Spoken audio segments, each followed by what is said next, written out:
مجد السلام علیکم ورحمۃ اللہ وبرکاتہ۔ الحمد للہ رب العالمین والعاقبۃ للمتقین والصلاة والسلام علی سید المرسلین وعلی آلہ وصحابہ اجمعین، اما بعد فاعوذ باللہ من الشیطان الرجیم، بسم اللہ الرحمن الرحیم۔ سبحان الذي أسرى بعبده، صدق الله مولانا العظيم وبلغنا رسوله النبي الأمين المكين الكريم، ونحن على ذلك لمن الشاهدين والشاكرين، والحمد لله رب العالمين۔ محترم سامعین، آئیے کچھ عرض و معروض سے قبل آقا نامدار، مدینے کے تاجدار، ہم غریبوں کے غم گسار، دونوں عالم کے مالک و مختار، جناب روح فدا محمد عربی صلی اللہ تعالی علیہ وسلم کی بارگاہ بے کس پناہ میں درود و سلام کی ڈالی نچھاور کریں اور پڑھے بآواز بلند، اللہم صلی علی سیدنا سیدنا حبیبنا کریمنا مولانا محمد وبارک وسلم صلاۃ و سلام علیک یا رسول اللہ صلی اللہ تعالی علیہ وسلم۔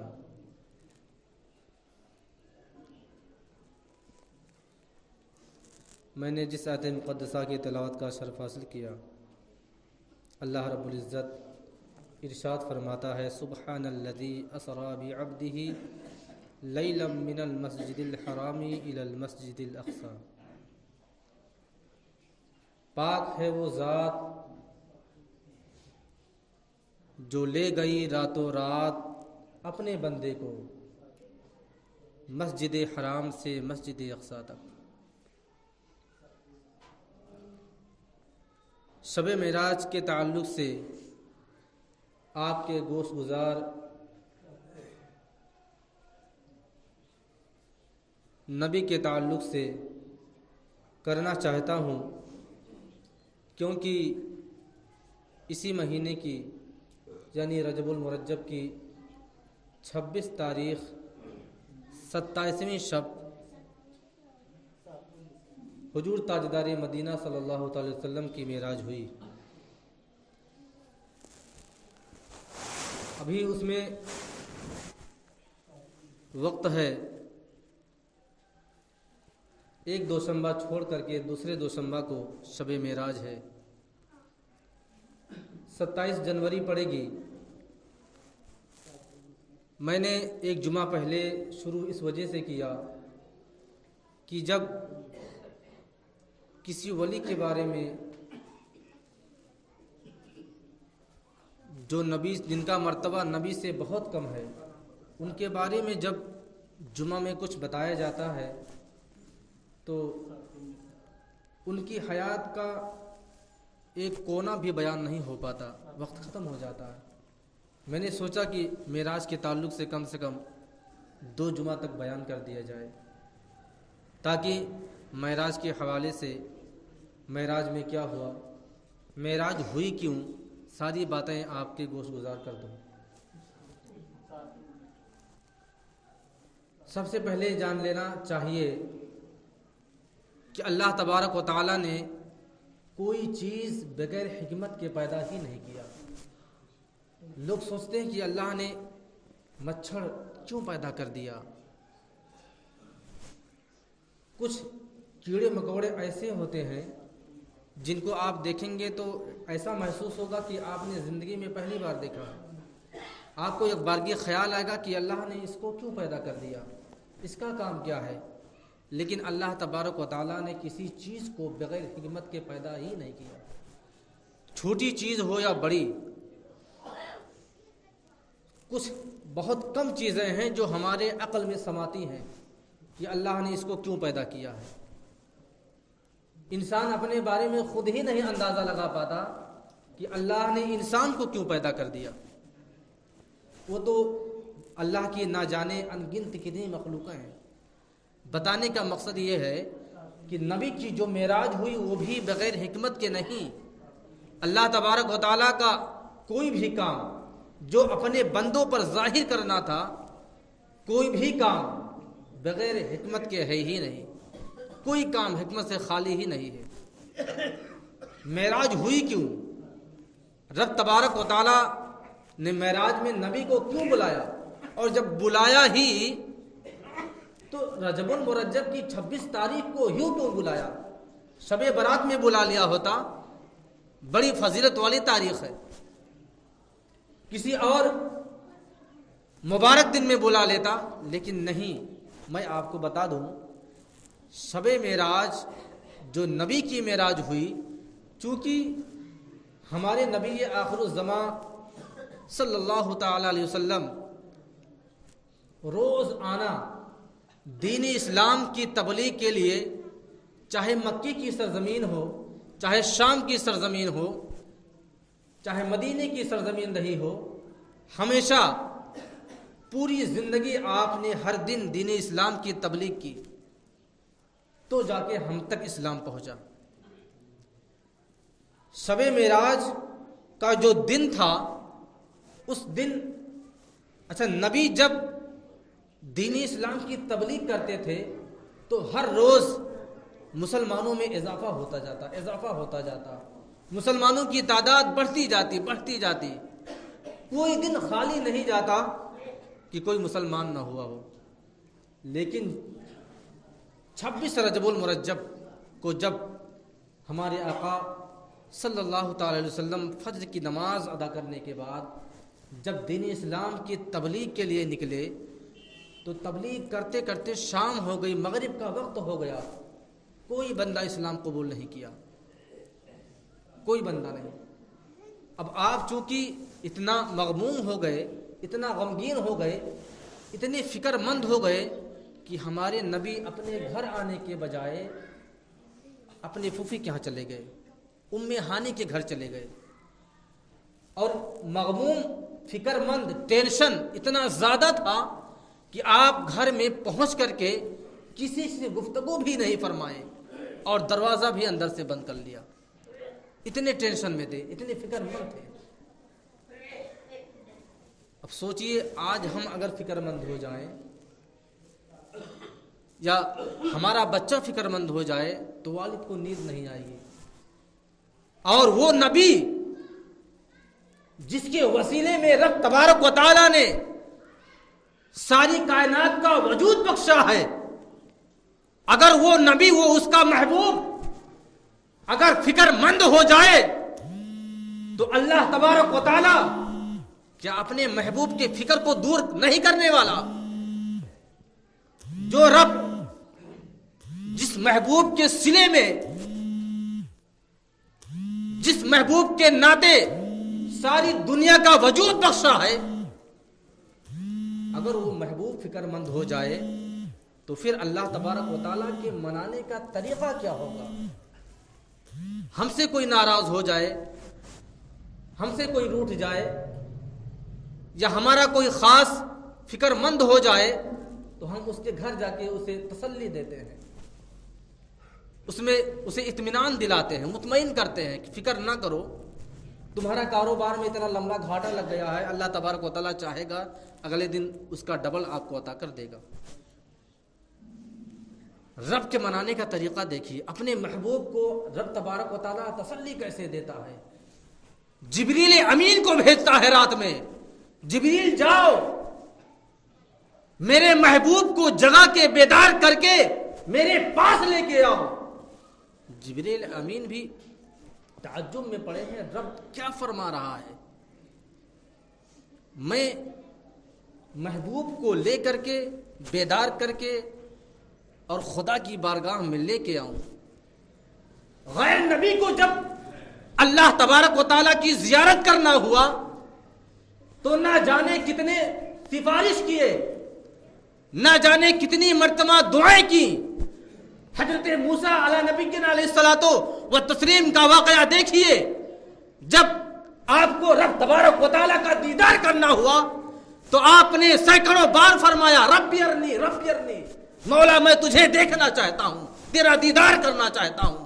رب تبارک و تعالیٰ فرماتا رہا لن ترانی لن ترانی، اے موسیٰ تم مجھے نہیں دیکھ سکتا، لیکن رب اپنے نبی کو کیسے منا رہا ہے؟ جبریل کو بھیج رہا، جبریل جاؤ میرے محبوب کو بیدار کر کے میرے بارگاہ میں حاضر کرو، میرے پاس لاؤ، میرے روح برو کر دو۔ دور سے نہیں، اپنے قریب بلا کے تسلی دینا چاہتا ہے رب۔ کتنی محبت کرتا ہے۔ معراج کا واقعہ تو اتنا وسیع، اتنا عریض ہے، اتنا لمبا ہے کہ اس کے لیے تو 20-50 جمعہ درکار ہے بیان کرنے کے لیے، لیکن بڑے ہی مختصر انداز میں انشاءاللہ بیان کرنے کی کوشش کروں گا۔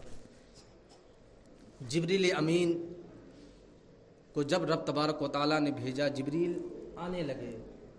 رب تبارک و تعالیٰ نے حکم دیا، جبریل کہاں جا رہے ہو؟ کہا رب تیرا حکم ہے، تیرے محبوب کو بیدار کر کے تیرے پاس لانے جا رہا ہوں۔ کہا جبریل اکیلے کیوں جا رہے ہو؟ ارے جتنے فرشتے ہیں، جتنے فرشتوں کو تم لے کے جا سکتے ہو میرے محبوب کے پاس لے کے جاؤ۔ اور میرا محبوب ایسے نہیں دولہا بنا کے بلایا جائے گا، اسے ایسے مت لے کے آؤ، اسے دولہا بنا کے لے آؤ۔ اور براتی کون ہوں گے؟ فرشتوں کے لے جاؤ، فرشتوں کو لے جاؤ، ان کو براتی کی شکل میں لے کے آؤ۔ اور جب جبریل امین پہنچے بیدار کرنے کے لیے نبی کی بارگاہ میں، تو آپ تو محو خواب تھے ظاہری طور پہ۔ نبی سوتا کہاں ہے؟ وہ تو بیدار ہوتا ہے، بظاہر ہمارے نظروں میں سوتا ہے، محو خواب تھے۔ جس محبوب کو اتنی فکر لگی ہو کہ آج کوئی مسلمان نہیں ہوا، کوئی بندہ ایمان نہیں لایا، ان کو مال کی فکر نہیں تھی کہ ہمارا گھاٹا لگ گیا، آج نقصان ہو گیا، آج تجارت میں، آج کاروبار میں فرق آ گیا، نہیں، بلکہ کوئی ایمان نہیں لایا کوئی بندہ، اس وجہ سے اتنی فکر مند تھے۔ یہ سب اگر ہر روز کوئی ایمان نہیں لاتا، آج کیوں نہیں لایا؟ کوئی چیز جب بغیر خدا کے حکم کے ایک پتہ نہیں ہلتا، اس کا مطلب اس میں بھی اللہ تبارک و تعالیٰ و تعالیٰ کی کوئی راز نہیں ہوگی۔ اصل مقصد تھا رب کو، نبی کو اپنی بارگاہ میں بلانا، اس وجہ سے کوئی ایمان نہیں لایا، اس وجہ سے آپ کو فکر ہوئی، اور اللہ تبارک و تعالیٰ نے پھر اس طرح اپنا دیدار کرایا۔ جبریل امین جب اپنے پورے لاہو لشکر کے ساتھ آئے، تمام فرشتوں کو لے کر کے آئے، جتنے فرشتوں کو لانا تھا لے کے آئے۔ جب بیدار کرنے کی باری آئی، جبریل امین نے سوچا اگر زبان سے جگاتا ہوں، اگر آواز سے جگاتا ہوں، تو کہیں محبوب کی بارگاہ میں بے ادبی نہ ہو جائے، کہیں اللہ تبارک و تعالیٰ مجھ سے ناراض نہ ہو جائے۔ جبریل تیرے جگانے کا طریقہ میرے محبوب کو یہی ملا تھا، کس طرح بیدار کیا جائے؟ جبریل امین واپس لوٹ گئے، نہیں سمجھ میں آیا۔ فرشتوں کے سردار ہیں، تمام فرشتوں میں سب سے زیادہ مقام مرتبہ ان کا اعلیٰ ہے، پھر بھی تمام فرشتوں کو درس دینے والا جبریل امین کو سمجھ میں نہیں آیا کیسے بیدار کیا جائے۔ رب تبارک و تعالیٰ سے پوچھا، رب کریم تو ہی بتا دے تیرے محبوب کو جگانے کا طریقہ کیا ہے، کیسے بیدار کیا جائے کہ بے ادبی نہ مانی جائے۔ تب رب نے فرمایا، اے جبریل اپنے نرم اور نازک ہونٹوں کو میرے محبوب کے تلوے پر رکھ دے، میرا محبوب بیدار ہو جائے گا۔ جگانے کا طریقہ تو دیکھیے۔ آج کسی قبر کو بوسہ دے دیا جائے تو لوگ کہتے ہیں شرک کر دیا۔ جب جبریل امین نے میرے نبی کے تلوے کو بوسہ دیا، انہیں کیا کہو گے؟ کون سا فتویٰ ان پہ لگاؤ گے جبریل امین پر؟ فتویٰ لگاتے لگاتے قبر میں چلے جاؤ گے، مگر فتویٰ قبول نہیں ہوگا۔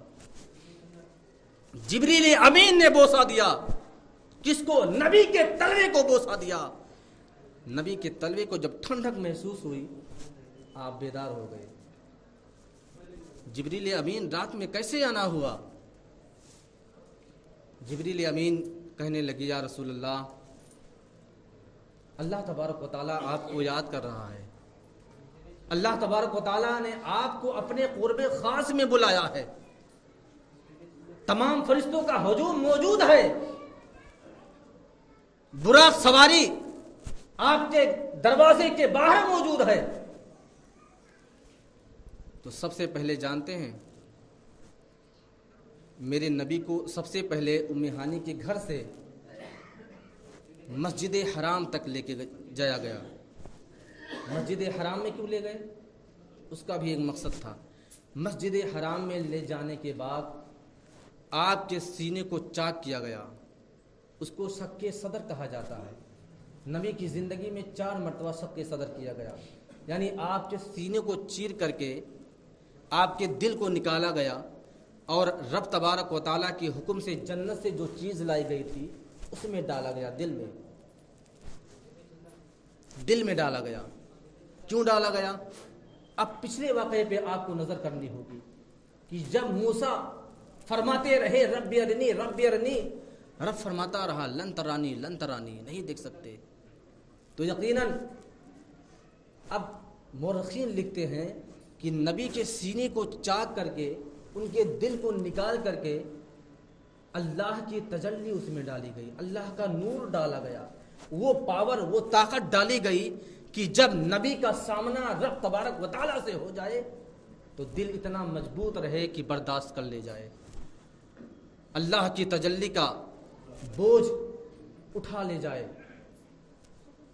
موسیٰ علیہ السلام کے ساتھ ایسا نہیں ہوا تھا، وہ تو اپنے دل کے ساتھ رب تبارک و تعالیٰ کی تجلی کی ایک کرن کی جھلک لگی تھی، بے ہوش گر گئے تھے وہ طور پر، اور نبی کو سامنے بیٹھنا تھا، اپنے رب کریم سے باتیں بھی کرنی تھی، اپنے رب کے ہر چیز کا مظاہرہ کرنا تھا، تو مسجد حرام تک لے جایا گیا نبی کو، اور وہاں پر سینہ چاک کر کے دل کو نکال کر کے اس کے بعد جنت سے جو چیزیں لائی گئی تھیں تست میں، سونے کے تست میں لائی گئی تھیں، اس کے بعد دل کو اس چیز کو دل کے اندر اس چیز کو ڈالا گیا۔ اس کے بعد پھر وہاں سے براق بھی ایسی رفتار، ایسی تیز رفتار کہ اس کے رفتار کے بارے میں حدیثوں میں آیا ہے کہ ایک نظر سے دوسری نظر جہاں اس کی پڑتی تھی، پہلی نظر اس کی جہاں پڑ جائے پہلا قدم ہوتا تھا، ایسی تیز رفتار سواری تھی۔ مسجد حرام سے سب سے پہلے مسجد اقصی تک گئے۔ اب اس درمیان میں سوچئے اگر کوئی چیز اتنی تیز رفتاری سے گزرے تو راستے میں کچھ تو نظر نہیں آئے گا نا۔ ہم ٹرین سے اگر ابھی سفر کریں اور ٹرین اپنی خوب تیزی پہ ہو اور نیچے ہم جھانک کر کے دیکھیں تو مجھے پٹری کے علاوہ کچھ نظر نہیں آئے گا، اس میں کیا پڑا ہے، کیا پتھر ہے، کتنا بڑا پتھر کتنا چھوٹا ہے، اگر اپنی تیز رفتار سے جا رہی ہے۔ سوچو نبی کی رفتار اتنی تیز ہے کہ سیکنڈوں میں مسجد حرام سے مسجد اقصی پہنچنے والے، بیت المقدس پہنچنے والے ہیں۔ راستے میں تو کچھ نظر نہیں آئے گا، لیکن نبی نے مشاہدہ ہر چیز کیا، دیکھا کہ حضرت موسیٰ علیہ نبی علیہ الصلوۃ والتسلیم اپنی قبر میں نماز ادا کر رہے ہیں، نماز میں مشغول ہیں۔ کون؟ حضرت موسیٰ علیہ نبی علیہ الصلوۃ والتسلیم۔ اور جب مسجد اقصی پہنچے، بیت المقدس جب آپ پہنچ گئے، آپ کی سواری پہنچ گئی، چونکہ آپ کے سواری کی 4 منزل تھی، آپ 4 چیزوں سے رب تبارک و تعالیٰ کی بارگاہ تک پہنچے۔ پہلی منزل کیا تھی؟ مسجد حرام سے مسجد اقصی تک براق کی سواری، پھر بیت المقدس سے پہلے آسمان تک نور کی سیڑھیوں کا سفر تھا، نور کی سیڑھیوں کی سواری تھی۔ پہلے آسمان سے 7ویں آسمان تک فرشتوں کے پروں پر تشریف لے گئے، اور 7ویں آسمان سے سدرۃ المنتہا تک جبریل امین کے پروں پر تشریف لے گئے، جبریل امین کے پر پر۔ اب جبریل امین نے سدرہ پہ تو آپ نے سنا ہوگا کہ انکار کر دیا کہ اگر یک سرے موئے برتر پرم فروغ تجلی بسودت پرم، یا رسول اللہ اگر میں ایک بال کے برابر بھی سدرہ سے آگے بڑھا تو میرے پر جو ایک دنیا سے بھی بڑے ہیں، جبریل امین کے پر کتنے بڑے ہیں؟ ایک دنیا سے بھی بڑے ہیں پر ان کے، اور جبریل امین کہہ رہے ہیں اگر ایک بال کے برابر سدرہ سے آگے بڑھا تو میرے سارے پر جل جائیں گے، اگر یکسر موئے برتر پرم فروغ تجلی بسوزت پرم، رب کی تجلی سے میرے پر جل جائیں گے۔ تو 3 سواری میں نے بتا دیا، چوتھی سواری سدرہ کے بعد رف رف پر تشریف لے گئے، رف رف ایک سواری تھی اس پر آپ تشریف لے گئے۔ یہ 4 منزلیں تھیں آپ کی، 4 سواریاں تھیں۔ بیت المقدس میں جب حضور نبی کریم صلی اللہ علیہ وسلم تشریف لے گئے تو ابھی تو آپ نے دیکھا تھا کہ راستے میں حضرت موسیٰ نبی علیہ الصلوۃ والتسلیم اپنی قبر میں نماز ادا کر رہے ہیں، اب دیکھ رہے ہیں کہ بیت المقدس کی صفوں میں انبیاء کرام کی صفوں میں موجود ہے، آپ سے پہلے پہنچ گئے۔ اب لوگ اعتراض کرنے والے کر سکتے ہیں نا کہ نبی کا مرتبہ اتنا بڑا اور آپ سے پہلے حضرت موسیٰ علیہ السلام پہنچ گئے، کیسے؟ جب براق کی تیز رفتاری اتنی زیادہ تھی تو پھر آپ پچھڑ کیسے گئے؟ موسیٰ آپ سے پہلے کیسے پہنچ گئے؟ اس کا ایک ہی جواب ہے کہ نبوت کی تیزی، نبوت کی رفتار اور براق کی رفتار میں فرق ہے۔ براق کی رفتار نبوت کا احاطہ نہیں کر سکتی ہے، اس کا مقابلہ نہیں کر سکتی ہے۔ میرے نبی اپنی سواری براق سے تشریف لے گئے، وہ اپنی رفتاری سے چل رہی تھی۔ حضرت موسیٰ علیہ نبی علیہ الصلوۃ والتسلیم اپنے نبوت کی رفتار میں گئے تو آگے بڑھ گئے۔ اب سوچئے میرے نبی اپنی نبوت کے رفتار میں جاتے تو کہاں پہنچتے؟ تو انشاءاللہ العزیز یہاں کے بعد اگلے جمعہ کو بیان کروں گا۔ اسی وجہ سے معراج سے پہلے میں نے 2 جمعہ رکھا تاکہ 2 جمعہ کم سے کم معراج کا واقعہ بیان ہو جائے، تاکہ کچھ باتیں تو آپ کو معلوم ہو جائیں۔ اللہ تبارک و تعالیٰ کی بارگاہ میں دعا ہے کہ رب تبارک و تعالیٰ ہم تمام مسلمانوں کو نیک بنائے، ایک بنائے، صراط مستقیم پر چلنے کی توفیق و رفیق عطا فرمائے۔ وآخر دعوانا الحمدللہ رب العالمین۔ ایک اعلان سماعتی میں جلسہ ہونے والا ہے 19 جنوری کو عیدگاہ کمیٹی کی طرف سے، اور یہ RC پیلیس کے سامنے جو فیلڈ ہے، سبزی منڈی سے، نئی سبزی منڈی سے آگے جائیں گے RC پیلیس دائیں ہاتھ پہ، اس کے سامنے جو فیلڈ ہے اسی فیلڈ میں ہونا ہے جلسہ۔ اور اس میں ہندوستان کے بہت بڑے عالم دین جن کی عمر تقریباً 90 سے زائد ہو چکی ہے، 94 سال ہو چکی ہے، اور بہت ہی پائے کے بزرگ اور ولی کے مرتبے پر فائز ہیں۔ آپ کی زبان سے جو نکلے ہو جاتا ہے، ایسے اللہ والے ہیں۔ علامہ ضیاء المصطفیٰ جنہیں محدث کبیر کہا جاتا ہے، جنہیں تقریباً 1000 سے زائد احادیث کریمہ یاد ہے، اور بڑی بڑی احادیث کریمہ، اور جو یاد کیا تھا آج تک اس عمر میں بھی یاد ہے آپ کو۔ آپ ان کی زیارت کریں گے انشاءاللہ العزیز، آپ ضرور پہنچیں اور ان کی زیارت ضرور کریں، اور کیونکہ بہت پائے کے بزرگ ہیں۔ اتنی بڑی شخصیت ہندوستان کے سرزمین پر شاید ہی آپ کو ملے، بہت بڑی شخصیت ہے۔ تو آپ تمام حضرات سے گزارش ہے۔ اس کے علاوہ علامہ مفتی اختر حسین صاحب قبلہ علیمی وہ بھی تشریف لا رہے ہیں۔ ان کے علاوہ شاعر اسلام جناب اسد اقبال صاحب وہ بھی تشریف لا رہے ہیں، اور ان کے علاوہ بہت سے شاعر اور بہت سے مقررین اطراف کے اور اپنے ارد گرد کے بھی تشریف لا رہے ہیں۔ آپ تمام حضرات 19 جنوری کو بروز اتوار، آج جمعہ ہے، آج 17 جنوری ہے، پرسوں کے دن انشاءاللہ اس جلسے کا انعقاد ہوگا۔ آپ تمام حضرات بھرپور کوشش کریں، اور جو عالم دین علامہ ضیاء المصطفیٰ صاحب قبلہ تشریف لا رہے ہیں، آپ تمام حضرات ان کی زیارت کریں، ان سے ملاقات کریں، ان سے مصافحہ کریں۔ اللہ تبارک و تعالیٰ کی بارگاہ میں دعا کہ رب تبارک و تعالیٰ ہم تمام مسلمانوں کو ایسے محافل میں شامل ہونے کی توفیق و رفیق عطا فرمائیں۔ السلام علیکم ورحمۃ اللہ وبرکاتہ۔